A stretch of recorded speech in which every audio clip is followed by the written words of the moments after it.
ಎಲ್ಲ ಚೆನ್ನಾಗಿದ್ದೀರಾ ಅಂತ ಅಂದ್ಕೊಂಡಿದ್ದೀನಿ. ಇವತ್ತು ಸಂಜೆ ಸ್ನ್ಯಾಕ್ಸ್ ಮಾಡ್ತಾ ಇದ್ದೀನಿ. ಮಸಾಲೆ ಮೆಣಸಿಕಾಯಿ ಬಜ್ಜಿ. ಏನೇನು ಪದಾರ್ಥಗಳು ಬೇಕು ಹೇಳ್ತೀನಿ ಬನ್ನಿ. ಬೋಂಡದ ಮೆಣಸಿಕಾಯಿ 1/4 kg, ಕಡಲೆ ಹಿಟ್ಟು 1/4 kg, ಮತ್ತು ಹೂವಿನ ಕಾಳು ಅರ್ಧ ಚಮಚ, ಜೀರಿಗೆ 1 ಚಮಚ, ಸೋಡಾ ಪುಡಿ ಟೀ ಸ್ಪೂನು, ಮತ್ತು ರುಚಿಗೆ ತಕ್ಕಷ್ಟು ಉಪ್ಪು ಬೇಕು. ಇಷ್ಟು ಮಾಡ್ಕೊಬಿಡೋಣ. ಬೋಂಡ ಮಾಡ್ಕೊಬಿಟ್ಟು ಆಮೇಲೆ ಮಸಾಲೆ ಮಾಡೋದು ಹೇಗೆ ಅಂತ ತೋರಿಸ್ತೀನಿ. ಮಸಾಲೆಗೆ ಬೇಕಾಗಿರೋ ಸಾಮಗ್ರಿಗಳು: ಈರುಳ್ಳಿ ಬೇಕು, ಕ್ಯಾರೆಟ್ ಬೇಕು, ನಿಂಬೆಹಣ್ಣು ಬೇಕು, ಕಡಲೆ ಪುರಿ ಅಂತಾರೆ ಪುರಿ ಬೇಕು, ಮತ್ತು ಖಾರದ ಪುಡಿ ಬೇಕು, ಮತ್ತು ಉಪ್ಪು ರುಚಿಗೆ ಹಾಕಿರ್ತೀವಿ, ಸ್ವಲ್ಪ ಮೇಲೆ ಹಾಕೊಳ್ಳೋಣಂತೆ. ಮಾಡೋದು ತೋರಿಸ್ತೀನಿ ಹೇಗೆ ಅಂತ. ಖಾರದ ಪುಡಿ, ಇದು ಸಾರು ಖಾರದ ಪುಡಿನ ಇಟ್ಕೊಂಡಿದ್ದೀನಿ. ನಿಮಗೆ ಬೇಡ ಅಂದರೆ ಸ್ಕಿಪ್ ಮಾಡಿಬಿಟ್ಟು ಖಾರದ ಪುಡಿ ಬೇಕಾದ್ರೆ ಹಾಕ್ಕೋಬೋದು.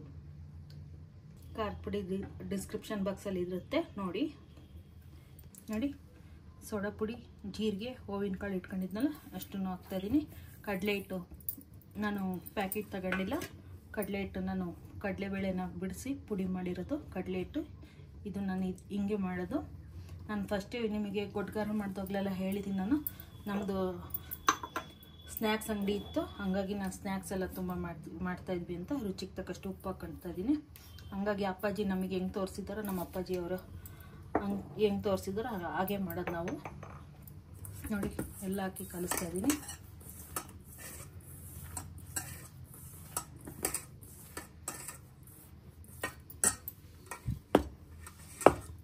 ನೋಡಿ, ಇದು ಕಲಿಸೋಷ್ಟಿಗೆ ಎಣ್ಣೆ ಕಾಯಕ್ಕೆ ಇಟ್ಕೊಂಡಿದ್ದೀನಿ ನಾನು. ತೋರಿಸ್ತೀನಿ ನೋಡಿ ಎಣ್ಣೆ ಕಾಯೋದು. ನೋಡಿ, ಎಣ್ಣೆ ಕಾಯಕ್ಕೆ ಇಟ್ಟಿದ್ದೀನಿ ನಾನು. ಹಿಟ್ಟು ಕಲಸಿ ಒಂದು 2 ನಿಮಿಷ ಸಾಕು.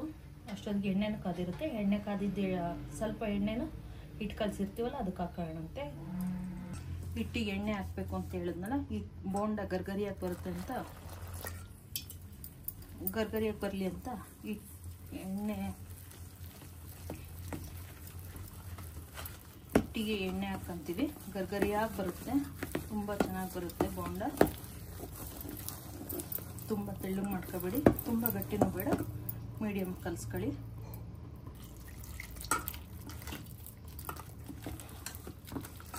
ಹೂವಿನ ಕಾಳು ಏನಕ್ಕೆ ಹಾಕೋದ್ರಿ ಮೇಡಮ್ ಅಂತ ಕೇಳ್ಬೋದು. ಹೂವಿನ ಕಾಳು ಅಜೀರ್ಣ ಆಗಲ್ಲ, ಜೀರ್ಣ ಶಕ್ತಿ ಬರುತ್ತೆ. ಕೆಲವರಿಗೆ ಕಡ್ಡೆ ಹಿಟ್ಟು ತಿಂದರೆ ವಾಯು ಆಗುತ್ತಲ್ಲ, ಹಂಗಾಗತ್ತೆ. ಗ್ಯಾಸ್ಟ್ರಿಕ್ ಪ್ರಾಬ್ಲಮ್ ಆಗ್ಬೋದು, ಅದೆಲ್ಲ ಹೊಡೆಯುತ್ತೆ ಅಂತ, ಹೋಗುತ್ತೆ ಅಂತ ಹೂವಿನ ಕಾಳು ಹಾಕ್ಕೊಂಡಿದ್ದೀನಿ. ಜೀರಿಗೆ ಫ್ಲೇವರ್ಗೆ ಅದು ಸಹ ಗ್ಯಾಸ್ಟ್ರಿಕ್ ಆಗಲ್ಲ, ಹಂಗಾಗಿ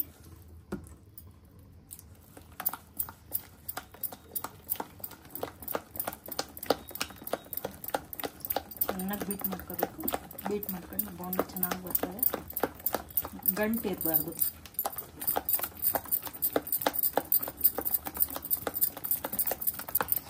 ನೀವು ಕೈಯೆಲ್ಲಾರ ಬೀಟ್ ಮಾಡ್ಕೊಳ್ಳಿ ಹಿಂಗೆ.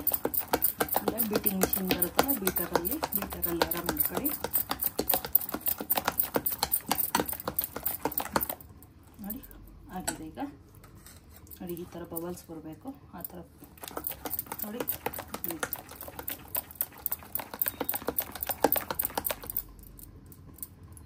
ನೋಡಿ, ಸಣ್ಣ ಸಣ್ಣ ಬಬಲ್ಸ್ ಬರ್ತಾ ಇದೆ, ನಿಮಗೆ ಗೊತ್ತಾಗುತ್ತೆ, ಕಾಣುತ್ತೆ ಅನಿಸುತ್ತೆ. ನೋಡಿ, ಬಬಲ್ಸ್ ಬರ್ತಾ ಇದೆ ಸಣ್ಣ ಸಣ್ಣದಾಗೆ. ಆಗಿದೆ, ಇದು ಕಲಸಿದ್ದಾಗಿದೆ. ಮೆಣಸಿನ್ಕಾಯಿನ ಭಾಗ ಮಾಡ್ಕೊಳ್ಳೋಣಂತೆ. ತೋರಿಸ್ತೀನಿ ಅದು ಹೇಗೆ ಭಾಗ ಮಾಡ್ಕೊಂಡು ಬಿಟ್ಟರೆ ಏನಾಗುತ್ತೆ ಅಂದರೆ, ಎಣ್ಣೆಗೆ ಬಿಟ್ಟಾಗ ಪಟ ಅನ್ನಲ್ಲ. ಒಂದು ಕಡೆಯಿಂದ ಇದು ಮಾಡಿರ್ತೀವಲ್ಲ, ಪಟ ಅನ್ನಲ್ಲ. ಅದು ಹೇಗೆ ಮಾಡೋದು ಅಂತ ತೋರಿಸ್ತೀನಿ. ನೋಡಿ, ಈ ಥರ ಸೀಳ್ಕೋಬೇಕು. ಈ ಥರ ಸೀಳ್ಕೊಂಡ್ರೆ ಚೆನ್ನಾಗಿರುತ್ತೆ. ಇನ್ನೊಂದು ವಿಡಿಯೋದಲ್ಲಿ ಇದಕ್ಕೆ ಫಿಲ್ಲಿಂಗ್ ಮಾಡಿ ತೋರಿಸ್ತೀನಿ. ಮೇಡಮ್ ಇನ್ನೊಂದ್ಸತಿ ಅಂತೀರಾ, ಫಿಲ್ಲಿಂಗ್ ಮಾಡಿ ತೋರಿಸೋದೇ ಇಲ್ಲ, ಇನ್ನೊಂದು ವಿಡಿಯೋ ಅಂತಲೇ ಇರ್ತೀರಾ ಅಂತ ಅಂತೀರಾ. ಒಂದೊಂದು ವಿಡಿಯೋ ಆದಮೇಲೆ ಇನ್ನೊಂದು ವಿಡಿಯೋ ಮಾಡ್ತೀವಿ, ಹಂಗಾಗಿ ನೆಕ್ಸ್ಟ್ ವಿಡಿಯೋ ಅಂತ ಹೇಳ್ತೀನಿ. ನೋಡಿ, ಮೆಣಸಿನ್ಕಾಯಿ ಎಲ್ಲದೂ ಸೀಳ್ಕೊಂಡಿದ್ದೀನಿ.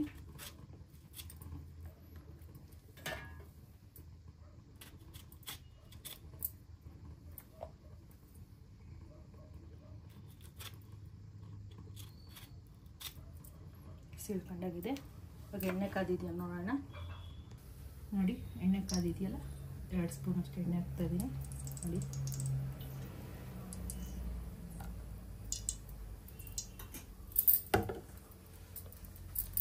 ಮತ್ತು ಕಲಸೋಣ. ಬಿಸಿ ಇರುತ್ತೆ ನೋಡ್ಬಿಟ್ಟು ಕೈ ಹಾಕಿ. ಉರಿ ಸಿಮ್ಮಲ್ಲಿ ಇಟ್ಕೊಂಡಿದ್ದೆ, ಉರಿ ಜೋರು ಮಾಡಿದ್ದೀನಿ ನಾನೀಗ.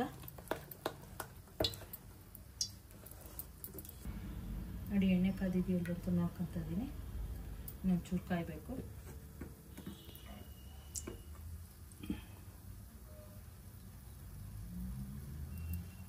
ಕೆಲವ್ರು ದಪ್ಪ ಬಿಡ್ತಾರೆ, ನಾನು ಮೀಡಿಯಮ್ ಆಗಿ ಬಿಡ್ತೀನಿ. ನೋಡಿ ಈ ರೀತಿ.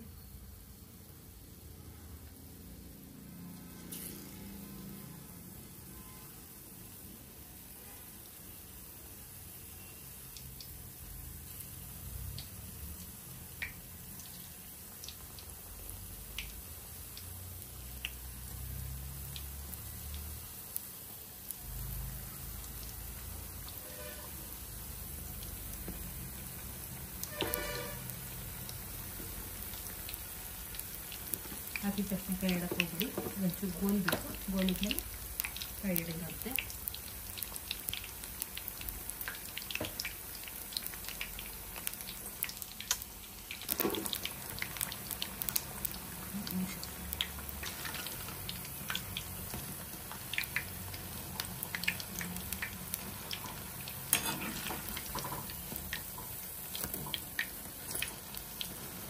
ತುಂಬ ದಪ್ಪ ಬಿಟ್ಟರೆ ಹಿಟ್ಟಿಟ್ಟು ಅನಿಸುತ್ತೆ, ಹಾಗಾಗಿ ನಾನು ತೆಳ್ಳಗೆ ಬಿಟ್ಟಿದ್ದೀನಿ. ದಪ್ಪ ಬೇಕು ಅನ್ನೋರು ಇನ್ನೊಂಚೂರು ಕಡಲೆ ಹಿಟ್ಟು ಗಟ್ಟಿ ಕಲಿಸ್ಕೊಂಡ್ರೆ ಸಾಕು.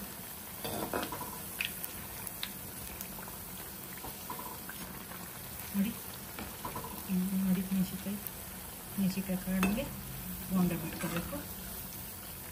ಇಲ್ಲೆಲ್ಲ ಕಾಣಿಸ್ತಾ ಇದೆ ನೋಡಿ, ಆ ರೀತಿ ಕಾಣಂಗೆ ಬೋಂಡ ಬಿಟ್ಕೋಬೇಕು.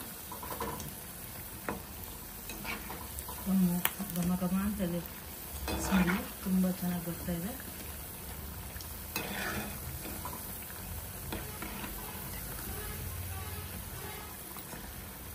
ನೋಡಿ ಆಗಿದೆ, ತೆಗಿತಾ ಇದ್ದೀನಿ.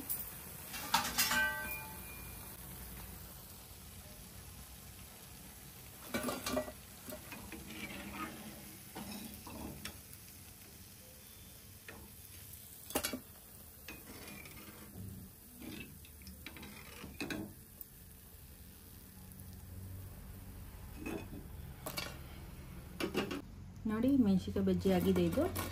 ಇದನ್ನೊಂಚೂರು ತಣ್ಣಗಾಗಲಿ, ಕಟ್ ಮಾಡ್ಕೋಬೇಕಲ್ಲ, ಹಾಗಾಗಿ ಇದೊಂಚೂರು ತಣ್ಣಗಾಗಲಿ, ಆಮೇಲೆ ಮಸಾಲೆ ಮಾಡೋದು ಹೇಗೆ ಅಂತ ತೋರಿಸ್ತೀನಿ. ನೋಡಿ ಈ ಥರ ಮೆಣಸಿನ್ಕಾಯಿ ಕಾಣಂಗೆ ಬೋಂಡ ಬಿಟ್ಕೋಬೇಕು. ಗೋಲ್ತಾ ಇದೆ ನೋಡಿ. ಇದು ಎರಡನೇ ಬಿಟ್ಕೊಂಡಿರೋದು.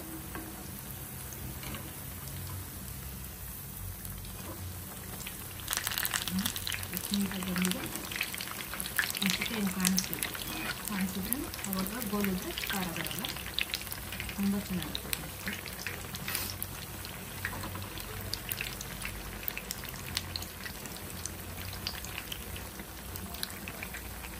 ಸ್ಮೂತಾಗಿ ಬೇಕು ಅನ್ನೋರು ಜಲ್ದಿ ಒಂಚೂರು ಕಲರ್ ಬಂದಿದ ತಕ್ಷಣ ತೆಗೀರಿ, ಗೋಲಿದ ತಕ್ಷಣ. ಇನ್ನು ಜಾಸ್ತಿ ರೋಸ್ಟ್ ಬೇಕು ಅನ್ನೋರು ಇನ್ನೊಂದ್ಸತಿ ರೋಸ್ಟ್ ಮಾಡ್ಕೋಬೋದು.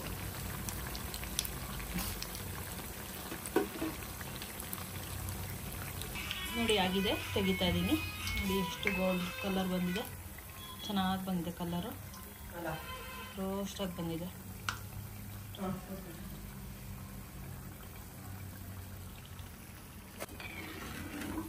ನೋಡಿ ಆಗಿದೆ, ಆಫ್ ಮಾಡ್ತಾ ಇದ್ದೀನಿ.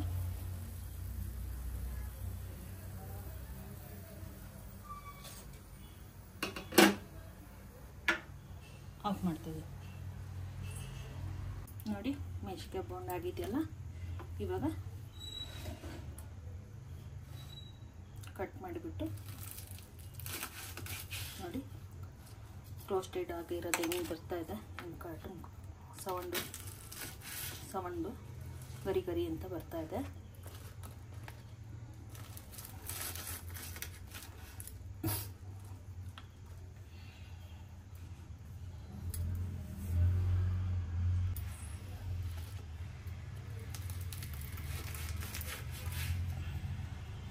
ನೋಡಿ ಈ ರೀತಿ ಕಟ್ ಮಾಡ್ಕೋಬೇಕು.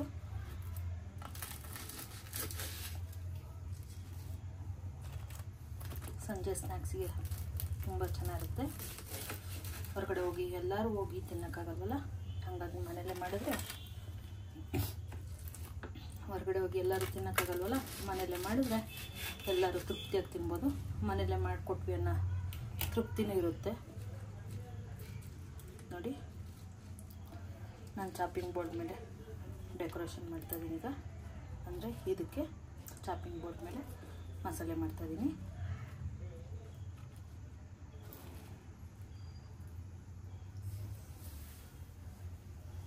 ಜೋಡಿಸ್ಕೊಂಡಿದ್ದೀನಿ ಎಲ್ಲ.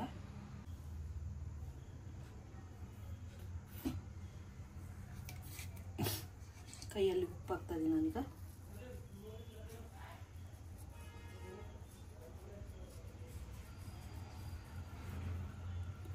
ಕೈಯಲ್ಲಿ ಉಪ್ಪು ಹಾಕ್ತಾಯಿದ್ದೀನಿ.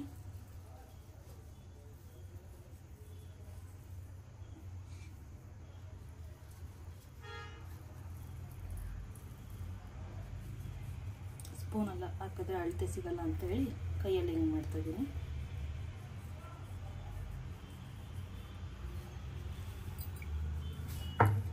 ಲೈಟಾಗಿ ನಾನು ಹೇಳಿದ್ನಲ್ಲ ಆವಾಗಲೇ ಖಾರದ ಪುಡಿ ಲೈಟಾಗಿ ಹಾಕ್ಕೊಳ್ಳಿ.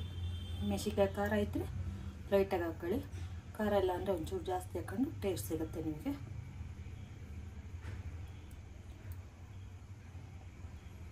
ಈ ಖಾರದ ಪುಡಿ ಡಿಸ್ಕ್ರಿಪ್ಷನ್ ಬಾಕ್ಸಲ್ಲಿದೆ, ಲಿಂಕ್ ಇದೆ ನೋಡಿ.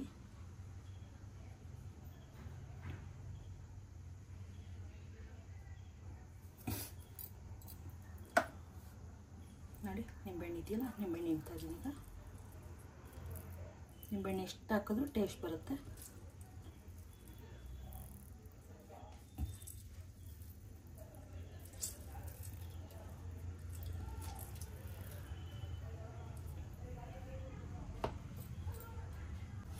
ನೋಡಿ, ನಿಂಬೆಹಣ್ಣು ಎಲ್ಲದಕ್ಕೂ ಹಾಕ್ತಾ ಇದ್ದೀನಿ.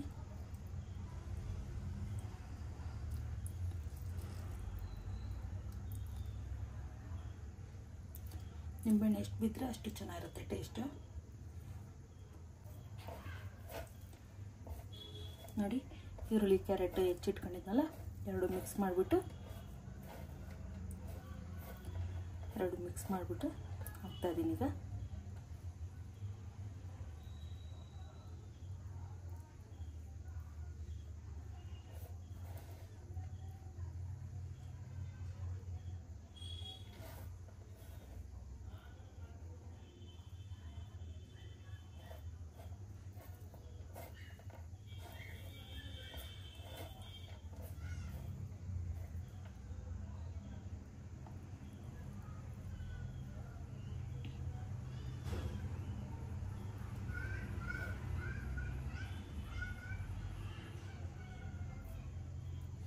ನೋಡಿ, ಎಲ್ಲ ಮಿಕ್ಸ್ ಮಾಡಾಗಿದೆ. ಇವಾಗ ಪುರಿ ಇದೆಯಲ್ಲ, ನೋಡಿ ಪುರಿ ಇದೆಯಲ್ಲ, ಪುರಿ ಹಾಕ್ತಾಯಿದ್ದೀನಿ.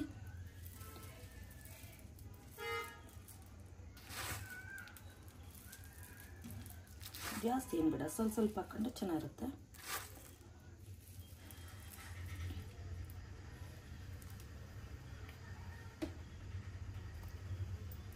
ಆಗಿದೆ ಈಗ. ನೋಡಿ, ಆಗಿದೆ ಮಸಾಲ ಮಿರ್ಚಿ, ಮಸಾಲ ಬೋಂಡ. ಸಂಜೆ ಸ್ನ್ಯಾಕ್ಸ್ ರೆಸಿಪಿ ಮಸಾಲೆ ಮಿರ್ಚಿ ಆಗಿದೆ.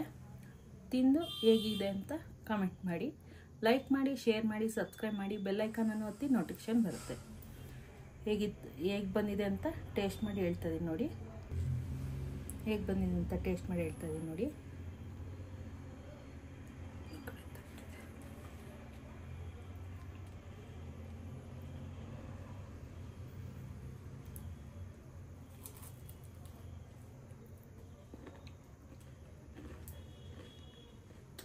ಜಬರ್ದಸ್ತಾಗಿ ಬಂದಿದೆ, ತುಂಬ ಚೆನ್ನಾಗಿದೆ, ತುಂಬ ಟೇಸ್ಟ್ ಆಗಿದೆ.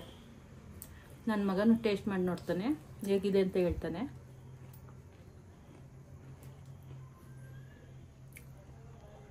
ತಗೊಂಬಗ್ನೆ ತಿಂದು ನೋಡು ಹೇಗಿದೆ ಅಂತ ಹೇಳು.